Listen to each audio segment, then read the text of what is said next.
Kalau menurut aku pribadi sih banyak banget sih nilai-nilai positif dalam drama ini yang bisa kita petik. Terutama pelajaran-pelajaran hidup yang selama ini kita lupakan. Assalamualaikum Cinggu. Hai guys. Balik lagi di Zerum TV, gimana kabar kalian? Sehat-sehat selalu kan? Kali ini aku pengen bahas lagi nih Hometown Cha-Cha-Cha. Kali ini aku pengen review episode 16. Nah, pasti diantara kalian semua udah tenang kan hatinya, karena drama ini sudah berakhir dengan happy ending. Kita langsung aja yuk ke pembahasannya, jangan lupa subscribe, check it out. Episode 16 ini diawali dengan pemakamannya Nenek Gambri. Nah, uniknya di sini pemakaman Nenek Gambri itu yang awalnya menyedihkan banget, semuanya pada sedih, nangis, dan ngerasa kehilangan. Tapi karena permintaan Nenek Gambri kepada Dusik, kalau acara pemakamannya itu nggak mau orang bersedih. Bahkan Nenek Gambri bilang acara terakhir yang akan dia buat itu adalah acara pemakamannya.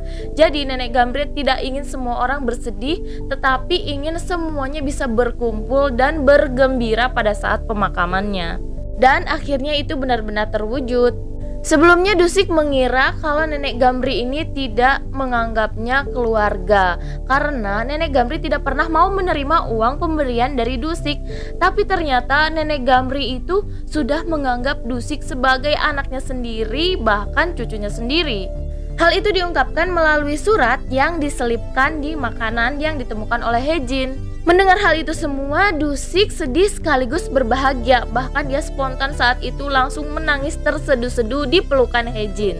Nah, di sini kelihatan banget ya perubahan sifat Dusik setelah dia mengenal Hejin. Yang biasanya Dusik itu selalu memendam kesedihannya sendiri, setelah bertemu Hejin akhirnya bisa meluapkan semua keluh kesahnya. Bahkan menurut Hejin tuh Dusik baru kali ini bener-bener bisa puas nangis sampai lama banget. Dengan meninggalnya Nenek Gambri ini, semua orang-orang di desa Gongjin ini benar-benar sedih ya. Bahkan mereka melampiaskan kesedihannya itu dengan cara yang berbeda-beda, dengan cara masing-masing.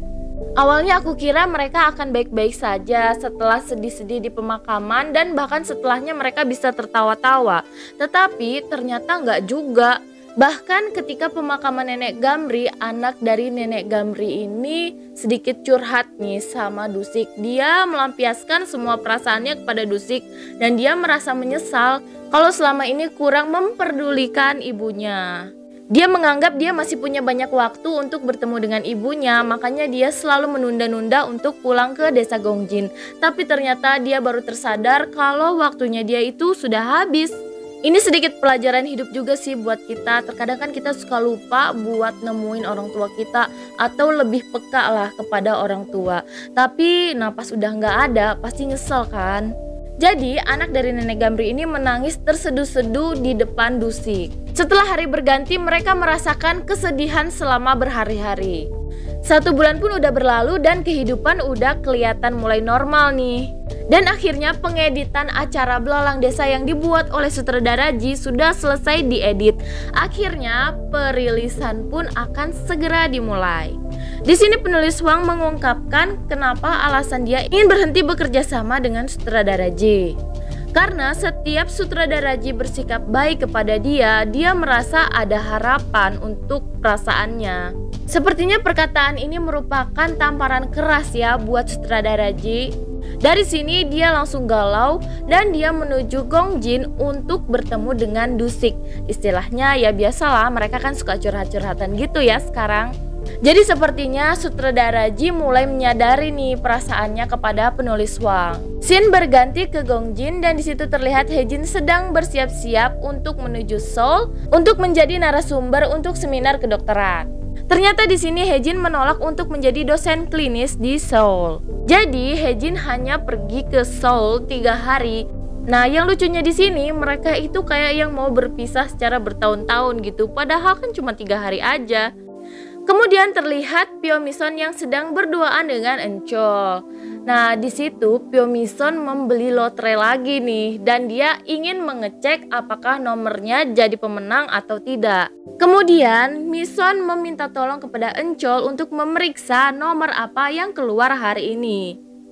Jadi karena terburu-buru, Encol nih salah memperlihatkan nomor yang keluar. Jadi Pyo Mison tuh di sini udah teriak-teriak ya. Dia berpikir kalau dia itu menang. Pokoknya Mison di sini kelihatan seneng banget, loncat-loncat dan kelihatan bahagia banget. Tapi setelah Encol memeriksa lagi, wah ternyata yang dia lihat itu adalah nomor untuk minggu lalu. Ya kemudian Encol buru-buru menyadarkan Mison bahwa nomor yang dia lihat itu salah. Ya di sini Mison langsung kecewa, langsung sedih gitu. Nah karena Encol melihat Mison yang kecewa, akhirnya terungkaplah misteri ketiga Gong Jin. Encol langsung mengajak Mison ke sebuah tempat yang sepi dan menunjukkan buku rekeningnya yang jumlahnya itu wow banyak banget loh. Di situ Mison kaget dan dia diberitahu kalau Encol lah yang ternyata memenangkan lotre. Nah kali ini tebakanku emang salah ya guys. Tebakan kalian semua ternyata bener loh kalau Pak Polisi ini yang memenangkan lotre. Jadi ceritanya pada saat itu Encol diminta tolong untuk menunggu toko oleh ibunya Bora. Jadi karena di depan dia ada kartu lotre, iseng-iseng tuh Encol mengisi lotre tersebut dan sekali-sekalinya dia ikutan, dia malah menang. Nah di situ Mison mengatakan, kok uangnya udah berkurang banyak. Dia sempat berpikir negatif kalau Encol itu orang yang boros. Ternyata uang itu sebagian didonasikan oleh Encol. Dari sini Mison menganggap Encol itu benar-benar laki-laki yang sempurna dan mengajaknya cepat-cepat menikah. Selain Encol dan Mison, juga di sini ada nih pasangan yang sekarang menjadi tambah baik hubungannya, yaitu Yongguk dan Hwajong. Nah, hubungan mereka itu sekarang udah nggak canggung-canggung lagi kayak kemarin ya. Sekarang mereka udah jadi kayak suami istri sewajarnya. Bahkan sekarang Yongguk bersikap sangat romantis kepada Hwajong. Nah kemudian hubungan dari ayah ibunya Bora, setelah ibunya Bora ini melahirkan anak yang kedua, si suaminya ini semakin perhatian. Sekarang udah gak mau tuh nyuek-nyuekin si mamanya Bora lagi. Ya tapi teteplah karena kecerobohan ayahnya Bora ini yang suka bikin gemes, jadi ibunya Bora ini masih tetap suka marahin dia. Selain itu ada hubungannya Ijun dan Bora nih. Jadi mereka mainan permen Squid Game. Kemudian si Ijun ini membeli permen yang berbentuk love atau hati. Permen love itu berhasil dipotong oleh Ijun, kemudian diberikan ke Bora dengan maksud dia menyatakan perasaannya sama Bora. Waduh lucu banget ya anak-anak kecil ini. Tapi karena Bora juga masih kecil, permennya langsung dimakan aja sama Bora. Ijun kecewa deh di situ. Tapi ya mereka tetap berteman dengan baik. Sutradara Ji yang menuju Gong Jin akhirnya sampai di tempat Hong Du-sik. Awalnya mereka hanya memesan makanan, tetapi setelah mereka makan, Du-sik ngeliat kayak aneh nih, sutradara Ji ini terlihat galau. Jadi Du-sik di situ menanyakan ada apa sebenarnya. Akhirnya dia curhatlah di situ sama Du-sik. Ternyata sutradara Ji juga memiliki perasaan atau menyimpan perasaan kepada penulis Wang. Dia baru sadar kalau selama ini dia itu nggak bisa jauh dari penulis Wang. Tapi di situ dia ragu untuk mengungkapkan perasaannya karena kalau dia ceroboh dia akan kehilangan penulis Wang untuk selama-lamanya. Jadi dia takut karena dia nggak mau kehilangan. Menanggapi hal itu Du-sik hanya bilang jangan ragu lagi dan kehilangan momen yang tepat. Otomatis perkataan itu mengingatkan sutradara Ji kepada Hae-jin karena dia kehilangan momen yang tepat tersebut secara 2 kali ya, karena dia selalu ragu-ragu untuk menyatakan perasaan. Di tengah-tengah pembicaraan mereka berdua, Du-sik mendapat telepon untuk membantu Jun-jae di kafenya. Tapi karena dia sangat merindukan Hae-jin, wah semua pekerjaannya itu kacau, bener-bener nggak fokus Du-sik di sana. Jadi selama Hae-jin pergi, apapun yang dilakukan Du-sik itu selalu ada bayangan Hae-jin di matanya. Padahal Hae-jin kan gak ada di sana. Duh, bucin banget ya Du-sik ini. Tiba-tiba Du-sik menerima kabar kalau Hae-jin udah kembali ke Gong Jin. Langsung deh dia cepet-cepet lari keluar menemui Hae-jin. Setelah melepas rasa rindunya, akhirnya Hae-jin pulang ke rumah dan cerita atau curhat kepada Mison. Dia di situ berkata kalau Hae-jin akan melamar Du-sik. Tuh bener kan kataku, kalau Hae-jin ini orang yang gak sabaran dan agresif. Masa cewek yang mau ngelamar cowok? Lucu banget ya. Di situ Mison menyarankan pikirkan yang sederhana saja, tidak perlu mewah tetapi cukup mengingatkan momen-momen kalian berdua. Kemudian Hejin mengingat momen awal ketika bertemu Dusik, yaitu kehilangan 11 sepatunya. Keesokan harinya Hejin mengajak Dusik untuk bertemu di pinggir pantai untuk melamar Dusik. Di situ Hejin memberikan Dusik sepasang sepatu sebagai lamarannya. Jadi Hejin ngelamar pakai sepatu gitu, bukan pakai cincin atau kalung. Di situ Hejin mengatakan, "Maukah kau menikahiku?" Nah, di sini Dusik sempet kesel banget. Dia jawab enggak, tapi dia nggak mungkin nolak juga kan. Ternyata Dusik itu kesel karena dia juga pada saat itu mau ngelamar juga guys. Udah nyiapin kalung emas yang waktu itu Hejin pernah beli dan jual kembali, yang harganya mahal itu loh.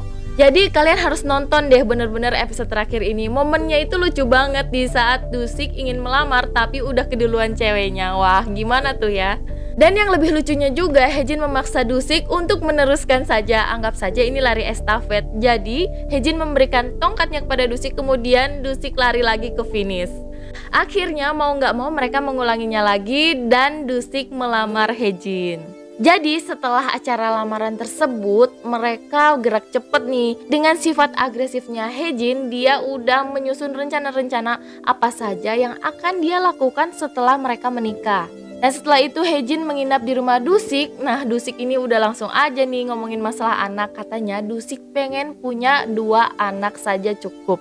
Dusik bilang kalau 1 nanti dia kesepian, tapi kalau 3 kasihan Hejin melahirkan terlalu banyak. Wah, menurut aku sih keputusan yang bijaksana juga. 2 anak cukup kayak KB. Di tengah perbincangan mereka itu, mereka baru teringat kalau mereka itu harus buru-buru kerja bakti.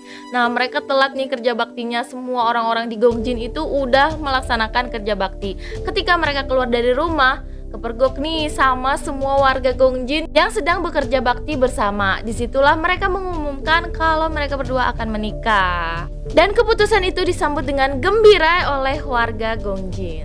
Di sisi lain, sutradara Ji mulai berani nih untuk mengungkapkan perasaannya kepada penulis Wang. Nah, akhirnya kayaknya mereka bakalan bersama-sama terus nih, bakalan happy ending juga.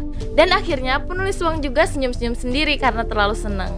Akhirnya penayangan perdana Belalang Desa itu dimulai dan ditonton bersama-sama dengan sutradara Ji dan para warga Gongjin di desa Gongjin. Dan reality show tersebut mendapatkan rating penayangan yang cukup tinggi di penayangan perdananya. Nah, di sini berdampak positif banget buat orang-orang yang terlibat dalam syuting tersebut. Contohnya seperti Junjae atau Oh Yoon, dia mendapat telepon langsung.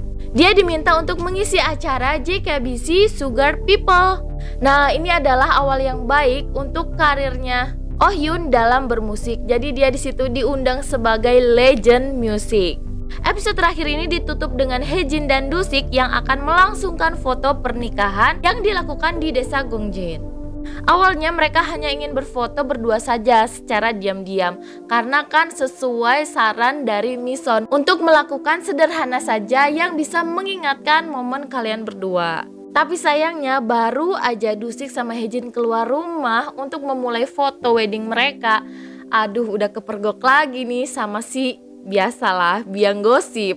Dan langsung aja deh gosip itu menyebar dengan cepat. Akhirnya yang awalnya mereka cuma mau berdua, akhirnya muncul satu persatu. Udah deh ngumpul semuanya. Melihat kerusuhan orang-orang di desa Gongjin yang berusaha untuk membantu foto pernikahan mereka, akhirnya mereka berdua memutuskan untuk kabur dari orang-orang tersebut. Nah, di sini lucu banget sih karena mereka sempat lari-larian dari para warga tersebut. Akhirnya mereka berhasil deh untuk melaksanakan foto cuma berdua aja. Mereka melakukan foto tersebut di kapal milik kakeknya. Dan Dusik juga berniat untuk menuliskan nama Hejin di kapal tersebut atas permintaan Hejin. Dan foto pernikahan mereka diakhiri dengan mereka berdua menerima telepon yang mengabarkan kalau nenek Mati gusinya robek karena terjatuh. Waduh, jadi cukup sebentar aja ya mereka bisa foto-foto dan menikmati waktu berdua mereka karena mereka harus buru-buru nolong nenek Mati ini. Dan akhirnya filmnya tamat. Kalau menurut aku pribadi sih banyak banget sih nilai-nilai positif dalam drama ini yang bisa kita petik. Terutama pelajaran-pelajaran hidup yang selama ini kita lupakan. Jadi aku mutusin buat nonton drama ini lagi dari episode 1 sampai episode 16. Karena kemarin itu bener-bener aku tuh nontonnya nggak konsen banget. Ya kalian tahu kan, aku keburu-buru sama konten. Jadi aku nggak terlalu konsen buat nonton drama ini. Jadi yang belum nonton cepetan nonton deh, karena kalian nggak bakalan nyesel nonton ending dari Hometown Cha-Cha-Cha. Kalau kalian suka dengan pembahasan ini, jangan lupa share ke teman-teman kalian dan jangan lupa juga subscribe, karena nonton drama itu nggak seru kalau sendirian. Stay tune terus di Zirum TV. 그럼 감사합니다.